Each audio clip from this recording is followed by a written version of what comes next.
Umabot ng 1.4 million views ang Only Wings Challenge natin. At merong isang sikat na store ang nakapansin sa video natin. Isa ito sa mga masasarap na Only Wings. At yan ay ang Doc Wings sa Malabon, General Trias, Cavite. Sobrang ganda dito, nakaka-relax. Meron din silang kainan sa labas. At same ng ibang branch, one piece din ang style ng design nila dito. At sa branch na ito, ang makikita mo ay si Frankie ng One Piece. Fan talaga ng One Piece si Doc Wings eh.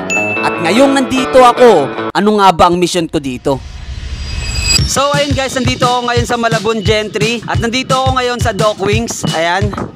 Inibitahan nila tayo dito para i-review kung gaano nga ba kasarap yung Only Wings nila dito. Pero syempre, hindi ko kaya nang ako lang mag-isa. Kaya nagsama ako ng 5 tao para tumikim kung gaano nga ba kasarap yung Only Wings nila dito. Pero meron tayong plot twist kung sino ang pinakamarami makakain sa kanila ng Only Wings. Sa kanila na yung laman ng Gcash ko. So tara, let's go! Pinaliwanag ko muna sa kanila yung game. Niready na rin namin yung mga kakainin nila. At nung handa na ang lahat, oras na para simulan ang challenge. So ayun guys, magsisimula na tayo. Timer start.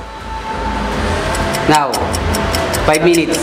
Sa simula, tamang chill lang muna sila. Hindi nila alam anong flavor ang uunahin nilang kakainin eh. 17 flavor ba naman ang meron dito? At lahat, masarap. Kaya nanaisin mo talagang tikman lahat. Oras natin, 3 minutes and 6 seconds. Unti-unti nang nauubos yung oras. At unti-unti na rin silang bumibilis kumain. Mukhang nalalaman na nila ang teknik paano kumain ng mabilis. At mukhang walang magpapatalo sa challenge na ito. Oras natin, 1 minute and 50 seconds. Mahigit 1 minuto na lang ang meron. Sino nga ba ang mananalo ng Gcash sa kanila? At sa mga mukha nila, mukhang walang magpapatalo eh. Focus na ang lahat sa pagkain, pagguya at paglunok. Oras natin guys, 33 seconds. Last 30 seconds. 25, 20 seconds, 5 seconds, 3, 2, 1. Tapos na. Boss, hands up muna. Taas kamay. Ngayon, ang magiging judge natin ngayon, ikaw. Ako ba? Oo, ikaw magja-judge ngayon sa kanila kung sino mananalo. Ito, tingnan mo muna to. Tingin ako ng mukha. Pwede na. Ito yung nakain niya.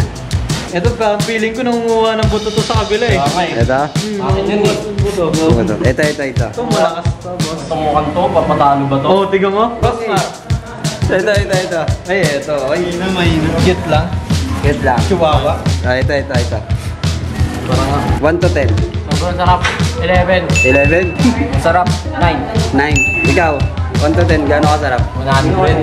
100? Sarap, guys. 9 was 9. 9. Ikaw, boss? 10 bossing.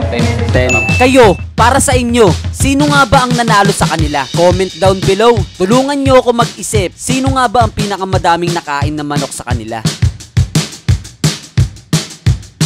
Kaya sa lahat ng mga taga Malabon, General Trias, Cavite, puntahan nyo na ito. Kumain na kayo kasi isa lang ang masasabi ko. Sobrang sarap dito. Ang lalaki ng manok nila dito at siguradong sulit at mabubusog ka talaga. Comment nyo na lang yung selfie nyo kapag nakakain na kayo dito ha. Maraming salamat Doc Wings Malabon Gentry sa pag-invite para matikman ang masasarap nyong pagkain. 1 out of 10, 10 to para sa akin.